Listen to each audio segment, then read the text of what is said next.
Sí, excelente, excelente. Y gracias, Francisco. Y sí, efectivamente, este tema de la hiperautomatización no solamente va al lado industrial o a los casos que Ronald ha mencionado, sino también aplica al contexto del trabajo remoto o la oficina digital, ¿no? Entonces quisiera dirigirlo en ese sentido, ya que normalmente no es una asociación natural, ¿no? Ujú. Nuevamente, inteligencia artificial, automatización, ¿qué se nos viene a la mente? Una fábrica de autos con varios brazos robots, ¿no? Construyendo máquinas de manera automatizada e industrial, pero este concepto lo podemos llevar a la oficina remota, ¿no? Entonces me gustaría presentarles algunos conceptos para entrar en contexto de cómo esto nos puede ayudar, estos conceptos de hiperautomatización, ayudar a ser finalmente más productivos y tener un mayor tiempo, tanto para enfocarnos en el trabajo como para poder atender nuestra vida personal, que creo que es el gran reto que todos nosotros estamos teniendo ahora que estamos de algún modo en confinamiento voluntario o de otro modo, ¿no? Entonces, eh, permítanme compartirles. Listo, entonces, para setear un poquito el contexto y nuevamente alrededor de la oficina remota, ¿no? ¿Qué es lo que estamos viendo?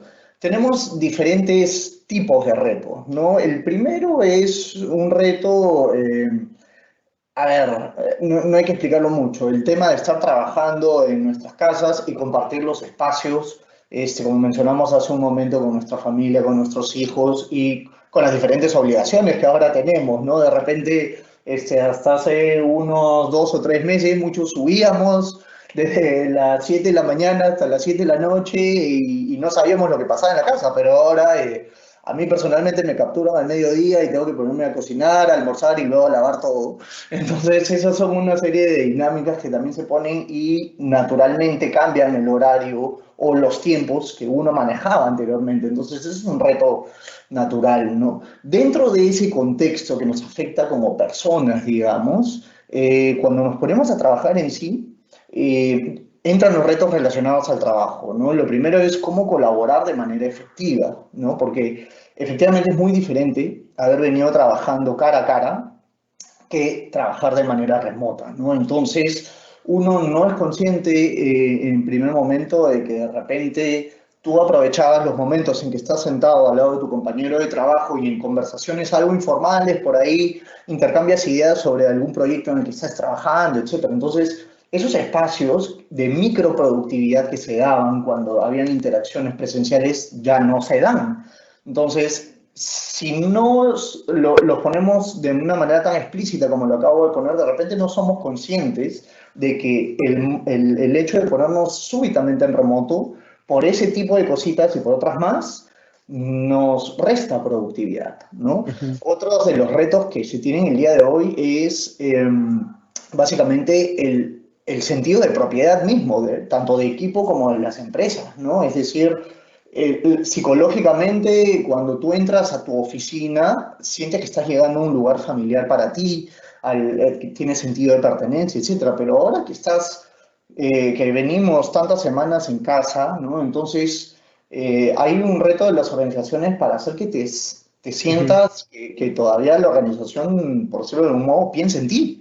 ¿No? Y todavía me siento parte de este equipo, ¿no? Entonces estamos viendo que al menos nosotros, como lo hacemos, por ejemplo, generamos un espacio informal una vez a la semana, normalmente los viernes, eh, y en ese espacio abrimos los micrófonos, compartimos algunas historias, la gente se toma una copita de vino con la cámara prendida, como lo haces con tus amigos y con tu familia ahora, ¿no? Entonces, estos son algunos de los retos que estamos viendo el día de hoy, ¿no? Y otro, yo creo el más importante en cuanto al trabajo remoto es que ya muchos nos estamos dando cuenta que videollamada no equivale a trabajo remoto, ¿no? Correcto.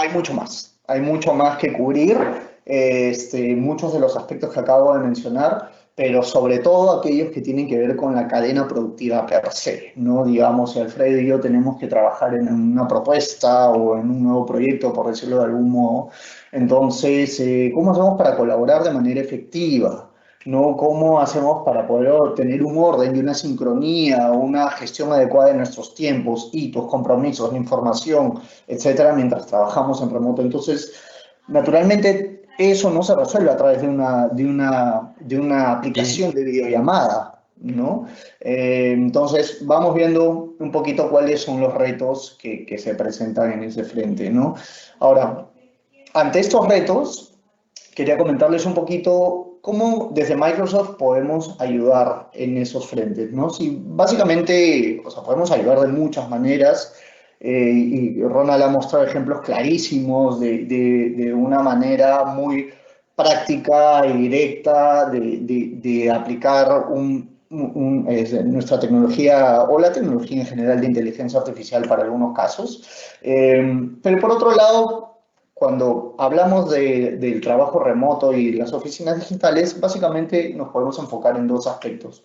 El primero es empoderar a las personas para que se mantengan productivas, ¿no? Y en ese sentido el empoderamiento viene a través de habilitarles y ponerles a su disposición una serie de herramientas que les permitan, digamos, tener una menor cantidad de barreras y, por el contrario, tener una serie de puentes digitales que les permitan mantenerse productivos.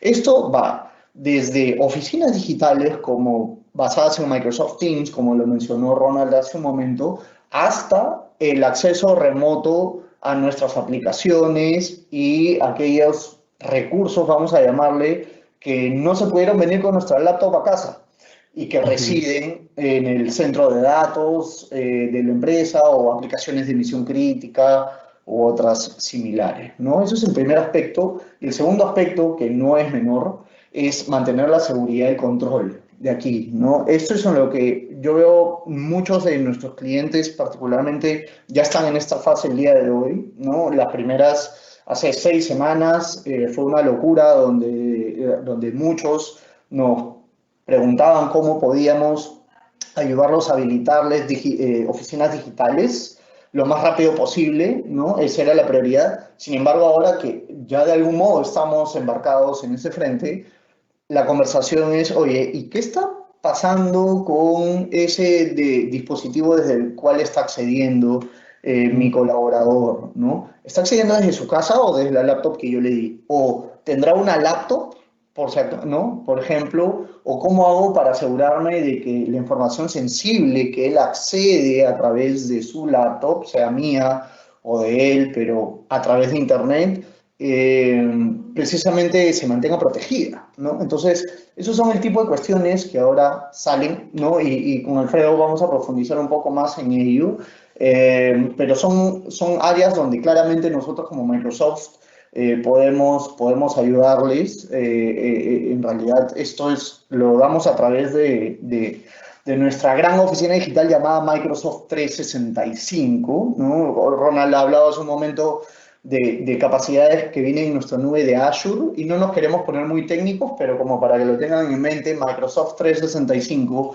es la nube que nos puede a todos ayudar a empoderar a las personas para que se mantengan productivas y a la vez a mantener la seguridad y el control de estas oficinas digitales, ¿no?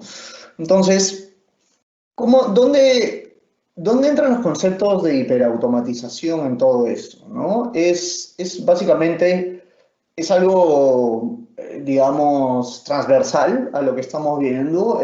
Ronald mostró algunos ejemplos hace un momento también de inteligencia artificial aplicada a la seguridad, por ejemplo, y de hecho eso es algo que usamos mucho actualmente porque ahora que estamos en trabajo remoto se ha observado un pico en ataques dirigidos en campañas de phishing o de robo de credenciales, Ujú. etcétera.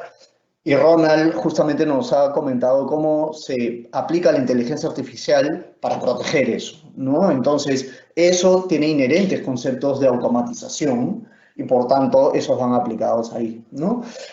Ahora, yo quería mostrarles un ejemplo realmente nuestro, local, de cómo nosotros en Microsoft Perú hemos aplicado la automatización, la hiperautomatización para hacernos más productivos y en esta coyuntura precisamente del COVID, ¿no? Entonces, aquí les quiero contar lo siguiente y voy a hacer un resumen rapidito, pero básicamente cuando empieza todo este tema de la emergencia sanitaria que empieza evidentemente en China, ¿no? A finales del año pasado o inicios de este, mientras se desarrollaba el tema, cuando llegó un punto crítico en China, desde Microsoft, que tenemos operaciones a nivel global, incluyendo China, eh, se decidió liberar Microsoft Teams en este caso, de manera sin costo, por 6 meses, para aquellas organizaciones que no estaban afectadas por el COVID, como lo estamos nosotros ahora mismo, pero que no tuvieran algún mecanismo que les permita tener una oficina digital remota, ¿no? Entonces, para eso, como compañía, dijimos,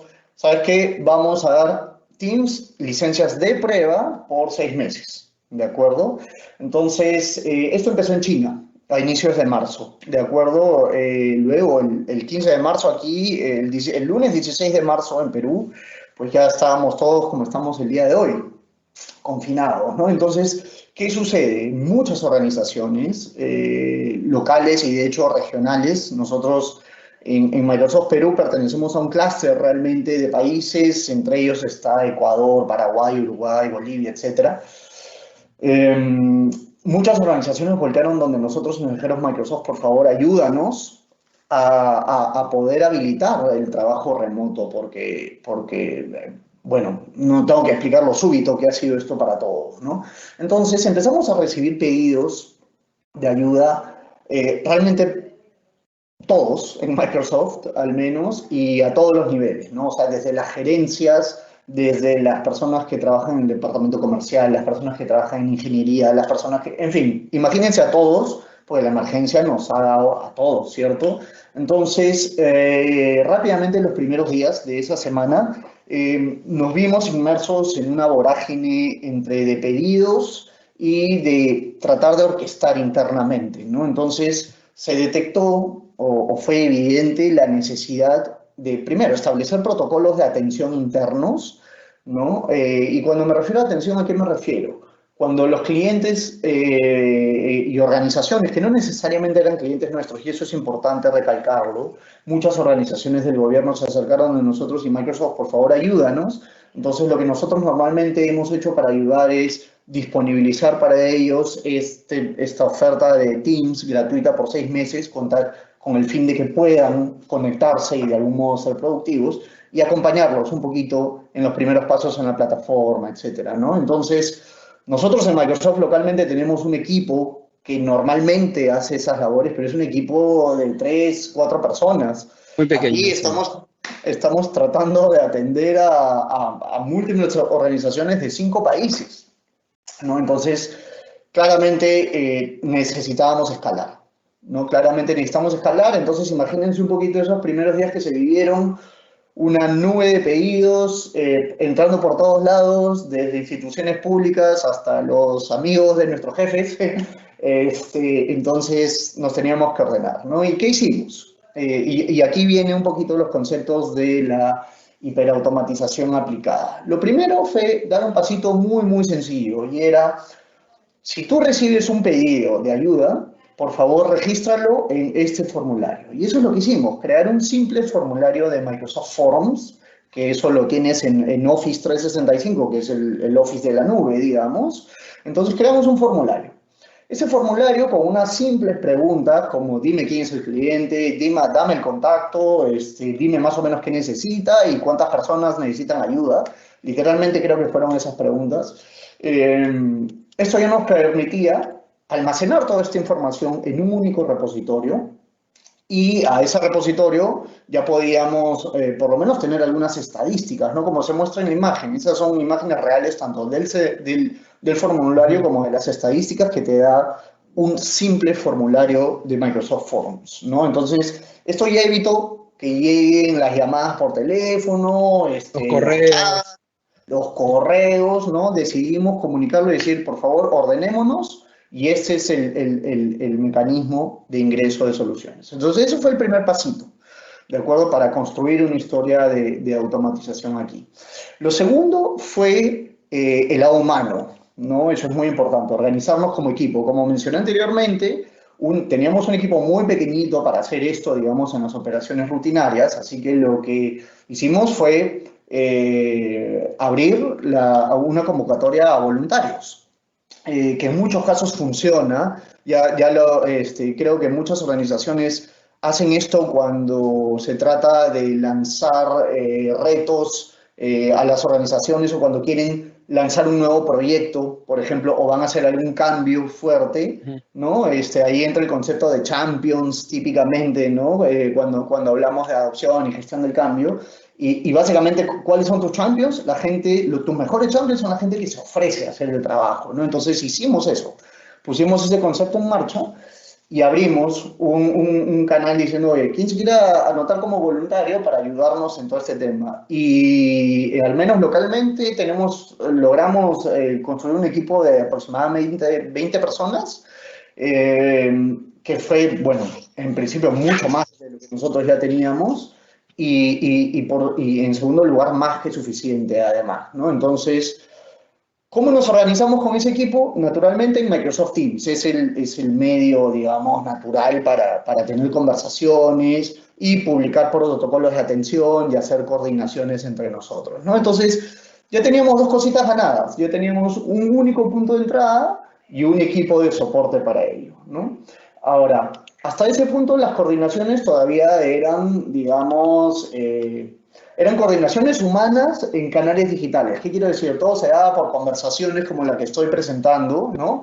Pero todavía había un trabajo manual por detrás, una coordinación de varios de, oye, hablar, ¿estás disponible para esto? Sí o no, mira, ha llegado este pedido, etcétera. Entonces, lo que hicimos fue continuar aprovechando lo que te trae la propia plataforma y llevarlo a un siguiente nivel, ¿no? Y a un nivel ya de automatización y autoservicio. Entonces, ¿qué es lo que hicimos? Básicamente conectamos las respuestas o los formularios de pedido que se completan con una interfaz que permita a los voluntarios ver esa lista de solicitudes y de un modo voluntario precisamente poder anotarse y atender los casos que van llegando. Entonces eso fue lo que hicimos, ¿no?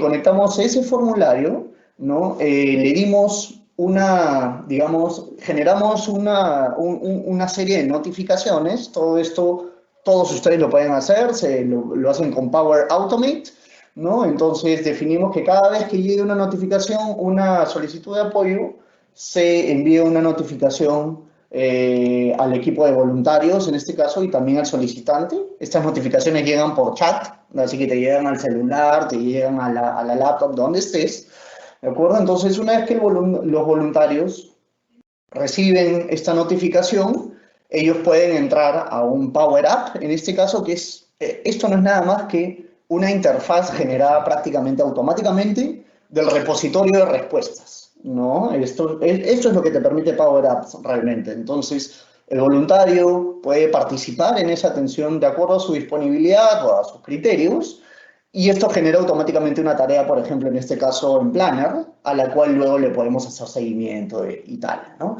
Entonces, una vez que se activa la tarea, por ejemplo, otra de las cositas que automatizamos es que el solicitante recibe una confirmación de que la solicitud ya ha sido tomada por un voluntario y que va a ser atendida. Y por otro lado, el voluntario recibe en copia los protocolos de atención que ya habíamos definido como equipo, ¿no? Y además algunos links con algunos recursos relevantes para la atención, ¿no? En este caso, por ejemplo, unos links con videos para compartir a la organización de ayuda rápida de Teams, videos que están en YouTube, un PDF con un manualcito y una copia de los protocolos de atención que habíamos definido, ¿no? Entonces, como ven, todo esto es completamente automatizado. Esto lo construyes una vez a través de una interfaz visual que es casi como armar Legos de manera digital en Power Automate y obtienes esta magia inmediatamente, ¿no? Entonces, una vez que se atiende el caso y se estabiliza la situación, digamos, que cumplimos los pasos definidos por el protocolo, el voluntario puede volver a la interfaz, al Power App, y concluir la atención y además ingresar información complementaria que se ha recogido durante el proceso de atención, ¿no? Oye, durante el proceso pudimos, digamos, identificamos algún partner nuestro que esté ayudando al cliente también, o si le pudimos entregar algunos beneficios adicionales, etcétera. Toda esa información se va capturando y cuando finaliza el caso, nuevamente se notifican vía chat y vía email a todas las partes y se van cerrando las tareas que quedaron pendientes, ¿no? Ujú. Entonces, esta automatización que es muy simple realmente y muy fácil de lograr, se logró a los pocos días de implementado el formulario y el equipo en Teams, realmente nos permitió algo muy, muy importante, ¿no? Nos permitió pasar de un modo reactivo a un modo proactivo, ¿no? ¿Cómo lo hicimos? Bueno, básicamente a través de las acciones que les acabo de comentar, pero adicionalmente a toda esta información que ya estaba, conectamos un Power BI. Entonces el Power BI nos ha permitido, perdón, medir el impacto de nuestras acciones, ¿no? Y de ese modo hemos estado, digamos, al tú poder medir el impacto de tus acciones, naturalmente lo que ganas es la capacidad de reaccionar de manera temprana y de ser proactivo además. Entonces, Ujú. eso es lo que nos funcionó a nosotros, ¿no? O sea, todo este concepto de hiperautomatización que como ven, hiper nos puede llevar a pensar de manera, no sé, a mí me lleva a pensar en el hiperespacio y en Star Wars, pero suena algo grande, lejano, avanzado, realmente se aplica en el día a día en esto, en cosas como las que les acabo de mostrar, ¿no? Y el impacto que hemos logrado ha sido altísimo. En primer lugar, todo esto que les he mostrado corre dentro de una única interfaz, si así se quiere, que en este caso es Microsoft Teams. Todo esto vive dentro de un equipo de Microsoft Teams y todos ustedes que tengan Office 365 lo pueden hacer. Y para darles una idea de lo que hemos logrado con estas acciones es atender aproximadamente a 140, 138 instituciones desde el 16 de marzo hasta la fecha, habilitando a 4 millones de personas. No 4.000, Wow, no 40.000 ni increíble. 400.000. 4 millones de personas, este equipo de 20 voluntarios y además, por supuesto, con las demás personas de Microsoft y de nuestros socios, etcétera, que pudieron coordinar de manera efectiva, han podido ser habilitadas no solamente para trabajar en remoto, sino también para estudiar en remoto. Uno de las instituciones que está aquí es, por ejemplo, el Ministerio de Educación de Ecuador, un país vecino, hermano, muy golpeado por la crisis, y que hemos podido habilitar un par de millones de asientos de estudio, de salas de estudios virtuales para que los alumnos puedan continuar sus clases de manera virtual empleando Microsoft Teams, ¿no? Entonces, vean ustedes el impacto que pueden tener el implementar algunas medidas tan simples como las que les acabo de presentar, como Ujú. implementar un formulario para ponernos de acuerdo, como implementar un canal de conversación y unirlo todo con un hilo de automatización que cualquiera de nosotros puede construir y que no se necesita el desarrollo, nos ayuda y nos permite tener ese tipo de impacto, ¿no? Marcelo, ahí Entonces, quería es, rescatar un par de puntos que creo que me parecen muy importantes, ¿no? Sobre todo en este proceso que tú comentas, el autoservicio me parece espectacular porque eso, digamos, para este equipo de voluntarios, que son no necesariamente personas de tecnología 100%, puedan ellos mismos, de manera intuitiva, correcto, hacer uso de estos servicios y dos, que puedan formar parte del proceso sin tener todavía una dependencia, no sé, de un especialista, etcétera, ¿no? Y eso es muy importante en el concepto de autoservicio. Y por otro lado, que este flujo que tú comentaste, o este, vamos a llamar así, nuevo proceso que salió, que no lo teníamos establecido en una organización de Microsoft, que somos más de 100.000 empleados, donde todo, tenemos una serie de procedimientos, eh, fue cambiando en el tiempo. Como tú lo dijiste, empezó un formulario bastante claro, sencillo, pero que día a día, sí, recuerdo el primer requerimiento cuando fue un correo, fue a un Excel y luego pasó a un formulario y tú nos ibas enviando, mira, ahora tenemos esto y en el tiempo iba evolucionando. Creo que Mm, ese mensaje es muy importante porque una organización pequeña, mediana e incluso una grande rápidamente puede implementar y su equipo técnico lo puede hacer. O sea, esos timelines que anteriormente teníamos para implementar un proceso, un proyecto que eran de meses, semanas, etcétera, pues ahora lo podemos hacer en un corto tiempo, ¿no?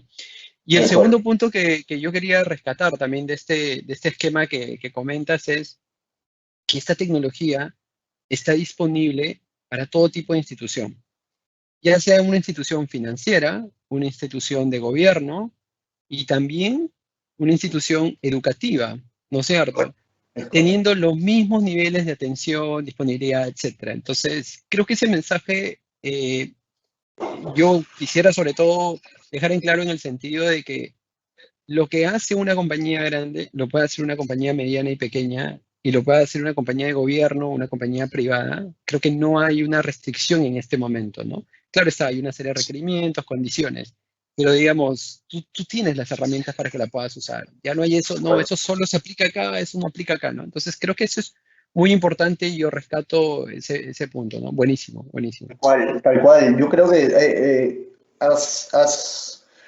referido a un concepto que creo que lo venimos mencionando durante toda la charla y es democratización, ¿no? Ujú, Es tal cual. Lo que hemos empleado para esto es Office 365, que el mismo Office 365 que creo que todos tienen y que los que usan Teams y su correo y su OneDrive y su SharePoint tienen estas herramientas embebidas para poder crear interfaces para los formularios y poder accederlas desde los celulares, para ujú, poder atar puntos de entrada con condiciones y con equipos de trabajo y automatizar las coordinaciones, ¿no? O sea, todo esto, más allá, mira, por un lado el impacto a nivel organizacional y social, realmente, a mí me claro. tocó mucho el caso del Ministerio de Educación de Ecuador y cómo ahora los niños están pudiendo estudiar y tener clases virtuales, aunque sea por el gobierno del Ecuador, empleando nuestra tecnología gracias a esto. Pero por otro lado, y volviendo un poquito al ámbito personal con el que arrancamos esta parte, es, mira, las primeras semanas, Alfredo, tú te acordarás cómo estábamos hasta aquí de trabajo porque Sí, sí, estábamos sí. que no podíamos atender, ¿no? Y como tú lo has dicho, Microsoft muy grande, 100.000 empleados a nivel mundial y aquí también, pero nada, te agarra esta emergencia y a todos nos agarró por igual. Exacto. Entonces, nos tomó una semanita entre prueba y error, porque además las personas que construimos esto no somos programadores profesionales ni nada por el estilo. Entonces, como tú bien dices, ¿no? Empezamos con un formulario, luego empezamos a coordinar, luego empezamos a experimentar con la automatización y finalmente quedó. Y mira, aquí están los resultados. O sea, por lo menos me permitió ir a dormir a la hora antes de la medianoche y almorzar al mediodía, ¿no? Que Y no es, es, y es lo que, y es lo que no es pasa en las organizaciones, ¿no? Empezar a poner esas ideas de innovación que en este momento salió como un requerimiento, o sea, como una respuesta, una necesidad, pero ¿por qué no ponernos, vamos a llamar así, creativos para justamente empezar a apoyar a la organización, apoyarse uno mismo y apoyar a nuestra sociedad, ¿no? Que creo que esa es la parte importantísima ahí. Ujú. tal cual, tal cual, Y tal yo cual. creo que esto recaería en uno de los puntos que hablamos, ¿no? Y no es rapidez y creo que es eficiencia la máxima expresión, ¿no? O sea, hemos tratado o han sido lo más eficientes posibles con lo que había, ¿no? Y solamente eso es posible, creo, con este tipo de soluciones, ¿no? Que sin necesidad de saber programar o hacer cosas muy especializadas, ha podido ser eficientes en corto plazo. Hay una mezcla de eficiencia y rapidez, ¿no? Entonces, Eso es lo Exacto. importante. Eso es lo importante. Y hay casos mundiales súper interesantes también, ¿no? Que pues, se podrían compartir. El del aeropuerto de Heathrow en Londres, donde una persona Yes. con cero conocimiento de desarrollo, pero con mucho conocimiento de cómo eran los procesos, en un entendimiento de cómo podía él agregar valor a la organización, empezó a sacar este tipo de aplicaciones muy rápidamente, ¿no? Ujú, ujú, ujú. Y creo que ese es el valor que tiene este tipo de herramientas que nos Así permiten es. poner a disposición una serie de servicios que yo una de las cosas que rescato mucho dentro de la suite que trabajamos aquí en Microsoft es que no solamente son aplicaciones Microsoft, sino son aplicaciones incluso del mercado Correcto. que son de uso a uso diario en este momento a gran escala, ¿no? Y es totalmente integrable a nuestra oficina digital, ¿no? Es correcto. Lo que acabas de decir es un muy buen punto y es que si bien en ese caso no tuvimos la necesidad de emplear una herramienta externa, porque básicamente era este tema de coordinación, notificaciones, etcétera, todo este mecanismo de automatización y autoservicio tiene las interfaces para conectarse, no sé, con otras aplicaciones externas, desde cuestiones como Trello, o Google Drive hasta Salesforce, si así lo quieres, ¿no? Y lo mismo Exacto. sucede en el ámbito que Ronald tocó hace un momento, ¿no? O sea, esto es nuestra plataforma, nuestra tecnología es el día de hoy completamente abierta, estándar y compatible y tiene un enfoque de ecosistema, ¿no? Más que de verticalidad.